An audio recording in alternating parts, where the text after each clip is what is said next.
जब कुनै असफलता हात लाग्छ तब समयलाई दोष दिन्छौं, आफ्नो भाग्य या अरू कसैलाई दोष दिन्छौं। तर यो भने भुलिरहेका हुन्छौं कि असफलतामा या पछाडि पर्नुमा पनि आफ्नै कारण हुन्छ। त्यसमा थोरै मात्रै पनि परिमार्जन गरियो भने सफलता हाम्रो पछि लाग्छ। फेरि उन्नति, सफलता जस्ता कुराहरू एकैचोटि ठूला लाग्ने कामहरू गरेर मात्रै प्राप्त हुन्छन् भन्ने मान्यता पनि हामी कहाँ व्याप्त छ। तर हामीलाई साना लाग्ने थोरै प्रयासबाट नै ठूलो सफलता हात लाग्न सक्छ भन्ने कुरा हामी बिर्सिरहेका हुन्छौं।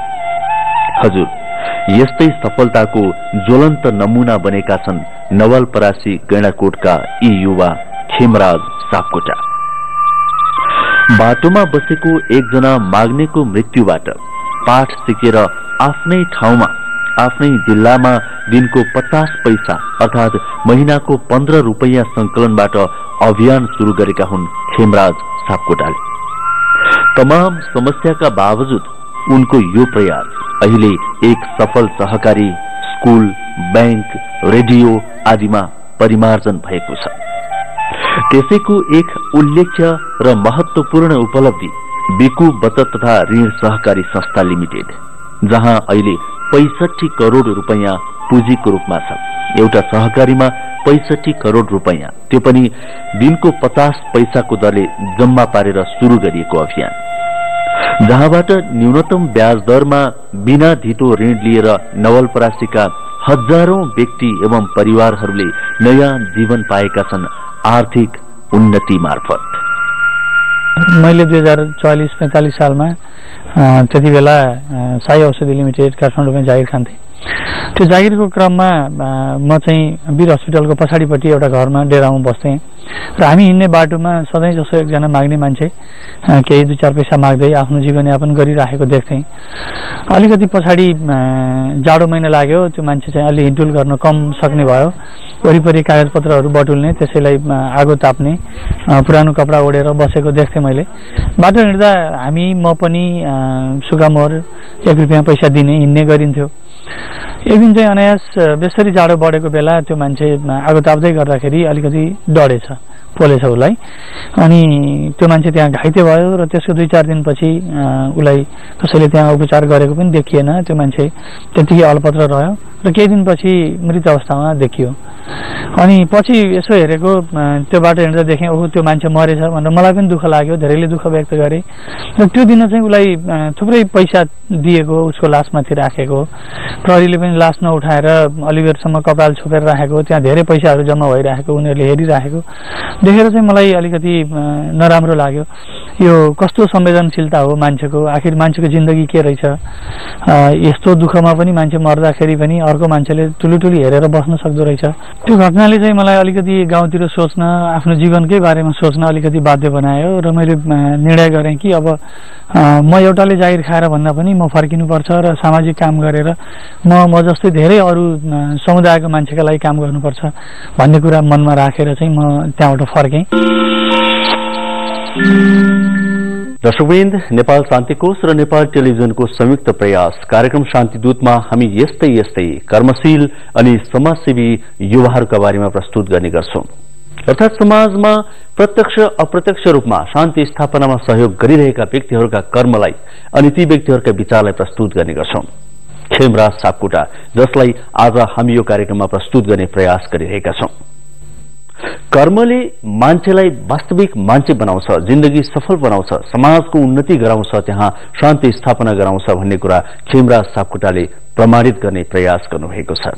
इमानदारीता, धैर्यता, लगनशीलता जस्ता कुराहरूलाई उहाँले कहिल्यै पनि छोड्नु भएन। अर्को कुरा, एकले थुके सुकेर जान्छ तर त्यहाँ धेरैले थुके नदी बन्न सक्छ भन्ने उखान पनि यहाँ चरितार्थ भएको हामीलाई आभास भएको छ।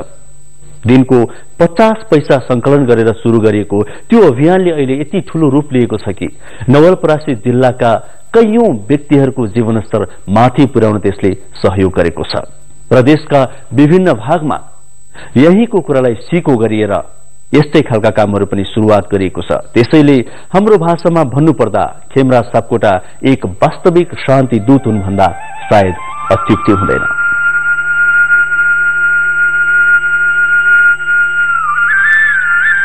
सुरुवातका दिनहरूमा खेमराज सापकोटाले हाल विजय विकास स्रोत केन्द्रको रूपमा परिणत भएको विजय युवा क्लबको सदस्य भएर त्यस मार्फत दैनिक 50 पैसा अर्थात मासिक 15 रुपैयाँ जम्मा पार्ने कुरा गर्दा उनका छिमेकी तथा साथीभाइहरूले हावादारी गफको संज्ञा दिएका थिए। तर जब उनले निकै कठिनसँग घर घरमा पुगेर जम्मा पारेको पैसाको हिसाब किताब सार्वजनिक गर्न गाउँलेहरूलाई बोलाएर सामूहिक भेला गरे र हिसाब किताब सार्वजनिक गरिदिए, त्यसमा उचित ब्याज दर पनि प्रदान गर्ने कुरा गरे, त्यसपछि भने अलि विश्वास गर्न थाले गाउँलेहरू। त्यसपछि 26 जना युवाहरू मिलेर सुरु भयो यो अभियान बृहद सपना बोकेर। यसका लागि खेमराजले आफन्त तथा साथीभाइहरूको सुरुमा त अविश्वास बाहेक केही पनि पाएका थिएनन्। तर बिस्तारै प्राप्त गर्दै गएको विश्वास र सहयोग अहिले यो विशाल संरचना र चेतना तथा सबल आर्थिक आधारमा परिणत भएको छ, जुन नवलपरासी मात्रै होइन देशभरिकै एक नमुना बनेको छ। आज हामी जहाँ छौँ यो कुराहरू सम्झिँदाखेरि हामीले यो समुदायलाई सम्झिनुपर्छ। विशेष गरेर नवलपरासी जिल्लाको यो गैंडाकोटको जुन समुदाय छ यो चाहिँ असाध्यै सामाजिक रूपमा अरूका लागि काम गर्न, विशेष गरेर त्याग गर्न चाहने समूह पनि भएको छ। यो क्षेत्रमा सरकारी सहयोगहरू कम हुँदाहुँदै पनि प्राइभेट सेक्टरबाट विशेष गरेर हेर्ने हो भनेदेखि चाहिँ सामुदायिक रूपमा हामीले विद्यालय, सङ्घ संस्था, सहकारी, मठ मन्दिर, पर्यटकीय स्थलहरू यी विकास गर्ने क्षेत्रमा चाहिँ समुदायको ठुलो हात छ। र यसका पछाडि पनि के छ भनेदेखि टिम भएर हरेक ठाउँमा हेर्ने हो भने टिम भएर काम गरेको छ। हामी विजय विकास स्रोत केन्द्र र यसमा संलग्न 5 वटा संस्थाहरू, बिकु बचत तथा ऋण सहकारी संस्था, विजय एफएम, विजय सामुदायिक शिक्षा सदन र विजय लघु वित्त वित्तीय संस्थालाई हेर्ने हो भने हामी यो विजय परिवार मार्फत चाहिँ एउटा टिमको रूपमा काम गरेका छौँ। एउटा बृहत परिवार छ हाम्रो र यो बृहत परिवारलाई हामीले विजय परिवार भन्छौँ। र यस मार्फत काम गर्नु एउटा सफलताको एउटा कडी चाहिँ यो हो भने अर्को चाहिँ हामीप्रतिको समुदायको सकारात्मक सोचाइ र सहयोग पनि हामीले निरन्तर रूपमा पाइरहेका छौँ। यसले पनि हामीलाई सफल हुन, अगाडि बढ्नका लागि धेरै मद्दत गरेको छ। निरन्तर प्रयास र स्पष्ट दृष्टि भयो भने सामूहिक हितमा केही गर्न सकिन्छ, गाह्रो छैन भन्ने कुरामा विश्वास राख्छन् खेमराज। तर त्यसका लागि इमानदारिता जरुरी छ भन्ने कुरा पनि उनी बिर्सँदैनन्। त्यसैले त उनी आफ्नो प्रयासले बनेका यी भव्य संरचनामा दिनभरि आएर बसेर सेवारत रहे पनि साँझ बिहान भने यो सामान्य घरमा बस्दा पनि निकै खुसी छन्, त्यसमै सन्तुष्ट छन्। उनको परिवार पनि उनको यो सामाजिक सफलतामा निकै खुसी छ। सुरुमा कता डर लागेको थियो परिवारका सदस्यहरूलाई, तर अहिले निकै गौरवको आभास गर्छन् सबैजना। सामाजिक सँगसँगै पारिवारिक दायित्व र निष्ठालाई कायम राख्दै उनी आफ्नी 92 वर्षीय हजुरआमाको सेवा गर्न पनि बेला बेलामा समय निकाल्ने गर्छन्, जसलाई उनले आफैसँग राखेका छन्। सुरुमा त अलिकति यत्तिकै हिँड्दा घरमा टाइम नदिँदाखेरि कहाँ जानुहुन्छ होला, के गर्नुहुन्छ होला, अब सबै कुराहरू खासै यत्रो धेरै सङ्घ संस्थाहरू पनि जन्मिसकेका थिएनन्। अनि आफू पनि धेरै सङ्घ संस्थाहरूमा कहीँ पनि नगएकोले अलिकति कहाँ जानुहुन्छ होला, किन हिँड्नुहुन्छ होला जस्तो लाग्थ्यो। पछि देख्दै गएपछि, बुझ्दै गएपछि अलिकति आफू गएको ठाउँमा मलाई पनि बिस्तारै सहभागी गराउँदै जाँदा अनि त्यो राम्रो लाग्थ्यो। तर त्यति बेलाको परिस्थिति हेर्दा त अब अलि घरमै टाइम दिए हुन्थ्यो भन्ने हुन्थ्यो भने बिस्तारै त्यहाँ जाँदा सबैले अब राम्रो काम गरेछ, राम्रो बाटोमा हिँडेछ भनेर सुनेपछि राम्रो त्यस्तो नराम्रो भनेर खासै घरमा आएर ओहो यस्तोमा हिँड्नुभयो बर्बादै भयो भनेर गाली गर्ने परिस्थिति त आएन। पछि अब आफू पनि अलि त्यसमा चासो दिन थालियो। अनि जाँदै गर्दा राम्रो लाग्यो, सबै देख्दै गएँ अनि बुझ्दै गएपछि राम्रै लाग्यो।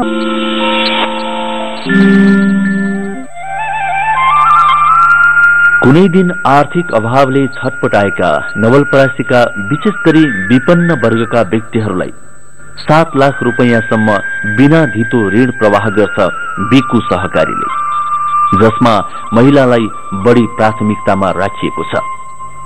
हाल यस सहकारीमा करिब 12,000 सदस्य छन्, साथै करिब 6,000 भन्दा बढी परिवारले यसको छाहारी पाएका छन्। यस अर्थमा 50-60 हजार व्यक्तिहरूले प्रत्यक्ष अप्रत्यक्ष यसबाट फाइदा लिएका छन्, जुन देशकै एक नमूना सहकारी बनेको छ। यहीँको सिको गरेर नवलपरासी लगायत देशका विभिन्न भागमा हजारौं सहकारीहरू स्थापना भएका छन्। सहकारीको विकास र त्यसमार्फत जीवनस्तर माथि उठाउने क्रममा खेमराज सापकोटा एक रोल मोडेल मानिन्छन्। त्यस क्षेत्रमा साथै बिकु सहकारीलाई सहकारी क्षेत्रकै एक तीर्थस्थल मान्छन् स्थानीयवासीहरू गौरवका साथ। बिकुको शेयर सदस्यमा कुरा गर्नुपर्दा पुरुष महिलाको मिश्रित भए तापनि महिलाहरू शेयर सदस्यको संख्या वृद्धि छ। करिब 53% महिला शेयर सदस्य हुनुहुन्छ र यसमा चाहिँ महिलाहरूलाई नै फोकस गरेर विभिन्न किसिमका कुशन डल्स कडाईका ट्रेनिङहरू पनि भयो अनि एग्रिकल्चरको कुराहरू पनि भयो, जसले गर्दा महिलाहरूको आय स्तर वृद्धि भएको छ। उहाँहरूको सकारात्मक जीवनशैलीमा परिवर्तन भएको छ, राम्रो भएको छ। उहाँहरूले चाहिँ अझै पनि केही गर्न सक्नुहुन्छ। हाम्रो स्टलहरू पनि राख्नुहुन्छ साधारण सभाहरूमा र अन्य बेला पनि उहाँहरूले आफ्नो निरन्तर व्यवसायलाई अगाडि बढाइराख्नु भएको छ। हाम्रो यस संस्थाका संस्थापक खेमराज सापकोटाजीले विभिन्न किसिमको यो कामहरूको योजनाहरू बनाउनुहुन्छ, उहाँहरूको नेतृत्वमा भएको छ। उहाँले यो सहकारी यो गाउँलाई नै अत्यन्त सहकारीमय र सद्भाव शान्ति आय आर्जनको पाटो गैंडाकोटमा सहकारीहरू छ, त्यहाँ गयो भने केही हुन्छ भन्ने कुराहरूको एउटा तीर्थस्थलको रूपमा नै हाम्रो बिकु सहकारीलाई लिएको छ अहिलेसम्म। यो सहकारीको कुरा नै हाम्रो मनमा कसरी आयो भने यहाँको पहिलो यो जिल्लाकै भनौँ बिकु बचत ऋण सहकारी संस्था र बिकुको सिकाइ देखेर नै अब हामीले महिलाहरूकै मात्रै महिलाहरूलाई अगाडि बढाउनको लागि महिलाकै सहकारी संस्था एउटा स्थापना गरौँ, समूहलाई सहकारीको रूपमा लगाउँ भनेर हामीले सोच्यौँ र बिकुको त्यति बेला अध्यक्ष खेमराज सापकोटा पनि हुनुहुन्थ्यो र उहाँसँग सल्लाह गऱ्यौँ र सँगसँगै अब बिकुमा कसरी विनियमहरूको कुराहरू र नीति नियमहरू विनियम कसरी बनाउने भन्ने कुराहरू चाहिँ त्यहाँबाट हामीले केही सिकाइहरू गऱ्यौँ र ड्राफ्टहरू लिएर हामीले यस महिला कल्याणकारी बचत ऋण सहकारी संस्था नाम गरेको महिला सहकारी संस्थाको चाहिँ त्यति बेला हामीले त्यसरी नै स्थापना गर्यौं। सहकारीको दायरा केही साँघुरो रहेकाले अलिक ठूलो रकममा काम गर्न अप्ठ्यारो परेकाले हाल विजय विकास स्रोत केन्द्रले एक बैंक पनि स्थापना गरेको छ। वित्तीय संस्था भनौं यसलाई बैंककै स्वरूपमा छ, जसको नाम हो विजय लघु वित्त वित्तीय संस्था लिमिटेड, जसले पश्चिम नेपालका करिब आधा दर्जन जिल्लामा आफूलाई विस्तार गरेको छ। त्यस्तै शिक्षा क्षेत्रमा पनि लगानी गर्नु जरुरी छ भन्ने सम्झेर जसले नवलपरासी जिल्लाका विपन्न वर्गका कैयौं बालबालिकाहरूलाई शिक्षाको उज्यालो घाम प्रदान गर्न सकियोस्, विजय पुस्तकालय स्थापना गरिएको छ। साथै अर्को छुटाउनै नहुने कुरा विजय स्कुल पनि सञ्चालन गरेको छ विजय विकास स्रोत केन्द्रले। साथै यो युग सञ्चारको युग हो भन्ने ध्रुव सत्य कुरालाई मध्यनजर गर्दै एउटा सामुदायिक रेडियो पनि सञ्चालन गरेको छ, जसको नाम हो विजय एफएम, जसले नवलपरासी लगायत पश्चिम नेपालका करिब 30 लाख श्रोताको वास्तविक बोली बोल्छ र सूचना प्रवाह गर्छ अनि त्यस सँगसँगै चेतना अभिवृद्धिमा महत्वपूर्ण भूमिका निर्वाह गर्छ।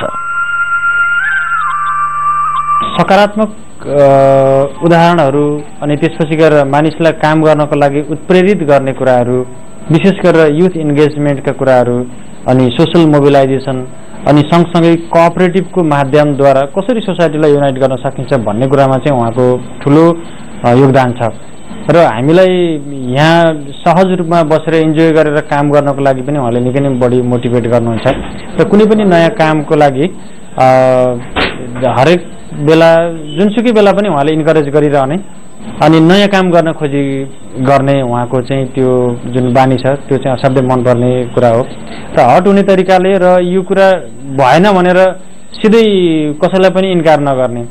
तपाईले गर्नुभएको चाहिँ ठिकै छ तर यसरी गरिदिएको भए अझ राम्रो हुन्थ्यो भन्ने तरिकाले चाहिँ इन्करेज गर्ने तरिकाले नै उहाँले व्यवहार गर्नुहुन्छ। अनि सँगसँगै सहकारीको क्षेत्रमा त हामी सबैको उहाँ उदाहरण नै हो यो क्षेत्रकै लागि भन्दाखेरि चाहिँ। अनि नवलपरासी जिल्लामा नै पहिलो रेडियो सहकारी रेडियोको रूपमा चाहिँ विजय एफएम स्थापना भयो र विकासका कामहरू, समाज रूपान्तरणका कामहरू, सकारात्मक परिवर्तनका कामहरू, युथ इन्गेजमेन्टका कामहरू जहिले पनि हामी मिडियाबाट पनि यो कुराहरूलाई चाहिँ बढी फोकस गर्नुपर्छ भन्ने कुरामा नै उहाँको बढीभन्दा बढी जोड रहन्थ्यो र त्यही अनुसारले नै हामीले आफ्ना कार्यक्रमहरूलाई पनि परिष्कृत र परिमार्जन गर्दै अगाडि बढाउँदै लैजान्छौँ। सायद त्यही भएर होला CR पास 2012मा चाहिँ हामी नेपालकै सर्वोत्कृष्ट रेडियोको रूपमा स्थान पनि हासिल गर्न सफल भयौँ। यसरी हेर्दाखेरि चाहिँ समग्रमा सामुदायिक विकास, युवा परिचालन र सहकारितामा चाहिँ उहाँको विशिष्ट योगदान छ यो क्षेत्रका लागि चाहिँ। खेमराज सापकोटाको सोच र कर्तव्य परायणता जति ठूलो र फराकिलो छ उनी त्यति नै सामान्य छन्। अर्थात् सामान्य र हँसिलो व्यक्तिको रूपमा पनि उनी गणाकोटमा प्रसिद्ध छन्। प्राय यही विजय विकास स्रोत केन्द्रको वरिपरि घुमिरहेका भेटिने यी युवा कर्ममा संसार देख्छन्। गरे नहुने केही पनि छैन भनेर युवाहरूलाई प्रेरणा दिने गर्छन्। सुरुवातको संघर्ष सफलताका लागि स्वाभाविक कुरा हो भन्ने ठान्छन्। शान्ति मनभित्रबाट सुरु हुन्छ, पछि मात्रै यो परिवार र समाजमा प्रवाह हुन्छ भनेर विश्वास गर्छन्। अर्को महत्वपूर्ण कुरा, आर्थिक क्रान्ति बिना शान्ति सम्भव छैन भन्ने कुरा निर्धक्क बताउँछन्। त्यसैले त उनी बनेका छन् आर्थिक क्रान्तिमा पश्चिम नेपालकै एक नमुना। निकै खालको आरोह अवरोहहरू वास्तवमा उहाँले फेस गर्नुभयो र निकै अप्ठ्याराहरूलाई उहाँले झेल्दै अगाडि बढ्नुभयो र उहाँमा एउटा सहनशीलता थियो र एउटा निरन्तरताको चाहिँ एउटा ठुलै खालको एउटा उहाँ चाहिँ आत्मविश्वास पनि थियो। त्यो कारणले गर्दाखेरि उहाँले चाहिँ यसलाई सबै साथीहरूलाई समेटेर अगाडि लिएर ल्याउनु भयो र केही साथीहरूले यसलाई यो अभियानबाट बाहिरिनु पनि भयो। यसको भविष्यप्रति यो हुन्छ हुँदैन हैन भनेर चाहिँ उहाँलाई विश्वास लागेन र केही साथीहरू बाहिरिनु भयो। तर उहाँ चाहिँ निरन्तर रूपमा लाग्नुभयो र अरू साथीहरूलाई पनि उहाँले समेटेर लिएर जानुपर्छ भनेर आफै झोला बोकेर झोलाभित्र आफै रजिस्टर राखेर उहाँ चाहिँ घर घरमा जाने र यो अभियानमा सबैलाई सहभागी गराउनुपर्छ भनेर उहाँ लाग्नुभयो र त्यही सन्दर्भमा अनि हामीले पनि उहाँलाई सहयोग गर्यौं। एउटा हामीले पनि उहाँको पथलाई चाहिँ अनुसरण गर्यौं र अनि त्यसपछि निरन्तर यही प्रक्रियामा अगाडि आउने क्रममा सिक्ने र सिकाउने प्रक्रिया चाहिँ एउटा रह्यो र अनि अर्को चाहिँ कस्तो भने स्केल ट्रान्सफर्मेसनको कुरा, सिपलाई चाहिँ हस्तान्तरण गर्ने त्यो शैली र त्यो परम्परा पनि उहाँमा भएको कारणले गर्दाखेरि र सबै मिलेर जानुपर्छ, कोही पनि यो मन कुण्ठित बनाएर अनि असमझदारीबाट चाहिँ अगाडि बढ्न सकिँदैन भन्ने सोच उहाँमा थियो र त्यही कारणले गर्दाखेरि सबैलाई समेट्न उहाँ सफल हुनुभयो। उनको बाल्यकालमा त मैले यो अवस्थामा खेमराज सापकोटाको उन्नति र प्रगति हुन सक्दछ, सामाजिक सेवामा यति लाग्दछन् भन्ने मैले अनुमान गर्न सकेको थिइनँ। तर भविष्यले चाहिँ यो अवस्थामा उनलाई चाहिँ दोहोऱ्याएर ल्याएको छ र यो ज्यादै खुसी पनि छु म। र खास गरेर उहाँ एउटा अहिले कुनै न कुनै प्रकारको चाहिँ जागिरमा व्यस्त हुनुपर्ने समयमा पनि म सामाजिक सेवामा लाग्दछु। आफ्नो चाहिँ सामाजिक सेवातर्फ चाहिँ उनको तत्परता देखेर, उहाँको लगनशीलता देखेर चाहिँ म खुसी छु। मान्छेको व्यवहार परिवर्तनदेखि लिएर, मान्छेको बानीमा परिवर्तनदेखि लिएर, मान्छे एकताबद्ध हुने कुराहरूदेखि लिएर, एकले अर्कालाई सहयोग गर्ने कुराहरूदेखि लिएर यसरी अलिकति शान्तिपूर्ण रूपमा आर्थिक, सामाजिक, राजनैतिक, सांस्कृतिक परिवर्तनका निम्ति हामीले चाहिँ एउटा योगदान गर्ने कामको थालनी चाहिँ हामीले त्यो एउटा सानो सुरुवातलाई बढाएर गरेका छौँ। खेमराजको यही ऊर्जा, लगनशीलता, इमानदारिता र सफलताको कदर गर्दै उनलाई हाल विभिन्न पुरस्कारहरू पनि प्राप्त भइरहेका छन्, जुन उनका लागि थप प्रेरणा र जिम्मेवारी बनेका छन्। यिनै सम्मान, कदर, आत्मसन्तुष्टिहरू नै उनको दुःखद र कहाली लाग्दो विगत बिर्साउने साधन बनेका छन्। जीवनको यो मोडमा आइपुग्दा खेमराज सापकोटा प्रशस्तै खुशी र सम्पन्न देखिन्छन्। आत्मसम्मानका अर्थात् आर्थिक क्रान्ति मार्फत एकता र सद्भावको सन्देश प्रवाह गर्दै एक शान्ति दूत बनेका छन् यी सामान्य युवा। युथहरूलाई कसरी बढीभन्दा बढी बिजी गराउने, कसरी उनीहरूलाई एउटा एउटा टास्क दिने, काम कसरी उनीहरूलाई चाहिँ दिने, कसरी एउटा एउटा कुराहरूमा चाहिँ इन्गेज गर्ने भन्ने कुरामा चाहिँ उहाँको अलि बढी जोड रह्यो। त्यसले गर्दाखेरि हामी जस्तो युवाहरू त्यति बेला म पनि युथ नै हो होइन, त्यति बेला नै ल तपाईँहरू चाहिँ यो काममा लाग्नुपर्छ, मिडियामा लाग्नुपर्छ वा सहकारीमा लाग्नुपर्छ वा युथ इन्टरप्रेनर हुनुपर्छ, उद्यमशीलतामा तपाईँहरू लाग्नुपर्छ भन्ने खालको कुरामा चाहिँ उहाँले अलि बढी जोड दिनुहुन्छ। अनि त्यसले गर्दाखेरि चाहिँ जसरी हामी सङ्गठित हुन्छौँ, सङ्गठनमा बल हुन्छ भने जस्तै गरेर त्यो बल कन्स्ट्रक्टिभ काममा गयो भने त त्यसले त नराम्रो गर्दैन नि। यदि समाजमा कुनै पनि खालको द्वन्द्व सिर्जना हुँदैछ भने पनि त्यो सृजनशील कामले गर्दाखेरि, त्यो सङ्गठित र सृजनशील कामले गर्दाखेरि स्वाभाविक रूपमा उत्पन्न हुने जति पनि द्वन्द्वहरू छन्, हुनसक्ने सम्भावित जोखिमहरू छन्, त्यो स्वतः घटेर जाँदो रहेछ वा माथि आउन सक्दो रहेछ। त्यसले गर्दाखेरि पनि समाजमा छिटपुट रूपमा हुन सक्ने वा देखिन सक्ने खालका ती ग्यापहरू, ती खाडलहरू वा त्यो द्वन्द्वका कुराहरू वा असहमति बेमेलका कुराहरू चाहिँ स्वतः घट्दो रहेछ। सुरुमा चाहिँ एउटा ग्रुप एउटा हुनुहुन्थ्यो भने जसपछि आएर खेम सापकोटा लगायत अरू साथीहरू, इन्द्रराज ज्योति पौडेल अनि मैले अब थुप्रै साथीहरू हुनुहुन्छ त्यहाँ होइन, ती साथीहरू चाहिँ यो अभियानमा सुरुवात लाग्नुभयो र मलाई लाग्छ उहाँहरूको चाहिँ निरन्तरता अब त्यो 36 सालदेखि, कति साथीहरू अलिक पछि सुरुवात गर्नुभएको छन्, कोही साथीहरू 36 सालदेखि नै सुरुवात गरेको साथीहरू पनि अहिलेसम्म यहीँ कार्यरत हुनुहुन्छ। उहाँहरूको निरन्तरता अहिले पनि छ त्यो रूपमा चाहिँ। र अब हुन त एउटा राष्ट्रिय स्तरमा अथवा बाहिर रूपमा ठुलो एकदमै उपलब्धि साह्रै ठुलो भनेर भनिन नहोला, तैपनि उहाँहरूको निरन्तरता र यसले गरेको जुन अवस्थाबाट यहाँ आइपुगेको छ नि, त्यो हेर्दाखेरि निकै नै एउटा उत्साहप्रद, निकै नै एउटा उदाहरणीय एउटा काम भएको मैले देख्छु।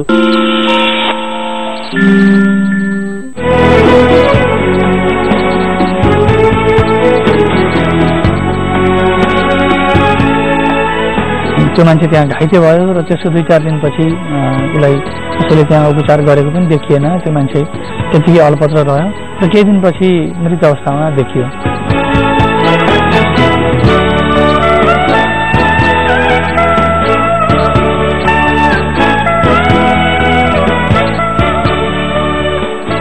गैँडाकोटमा सहकारीहरू छ, त्यहाँ गयो भने केही हुन्छ भन्ने कुराहरूको एउटा तीर्थस्थलको रूपमा नै हाम्रो बिको सहकारीलाई लिएको छ।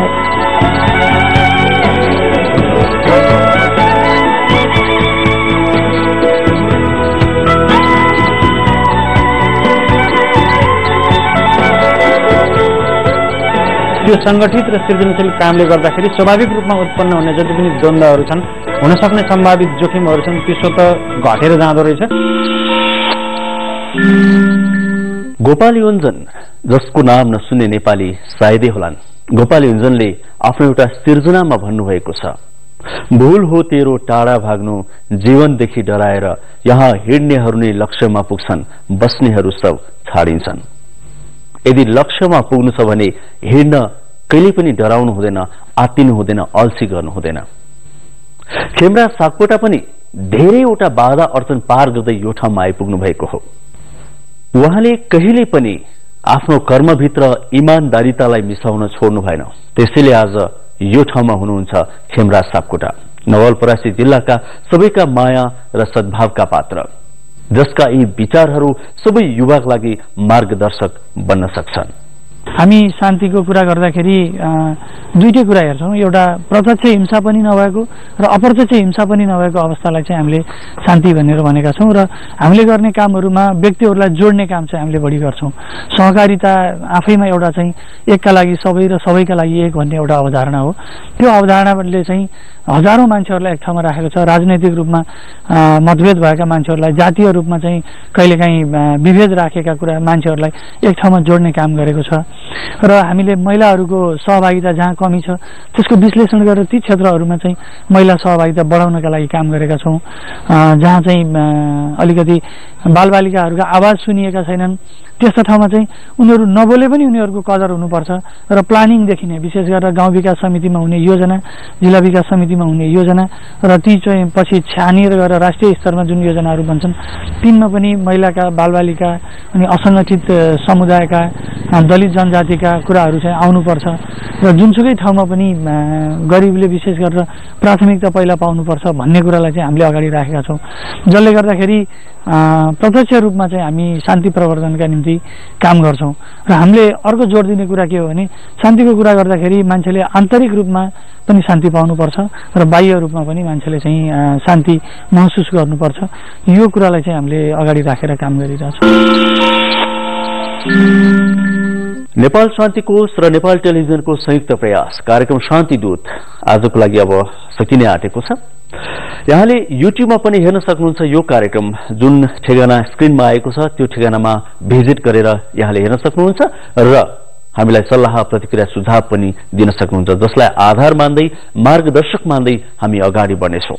र अर्को कुरा, तपाईले पनि समाजमा कुनै उदाहरणीय काम गर्नुभएको छ भने, त्यस्तो उद्यम गर्नुभएको छ या त्यस्तो समाजसेवा गर्नुभएको छ जुन अरूको लागि मार्गदर्शक हुन सक्छ, समाज परिवर्तनको लागि हुन सक्छ, शान्ति स्थापनाको लागि हुन सक्छ भने हामी कुनै पनि बेला तपाईको घर आँगनमा आइपुग्न सक्छौं। हवस् त, यतिन्जेल कार्यक्रम हेर्नुभयो, यो आत्मीय साथको लागि तपाईलाई हार्दिक धन्यवाद।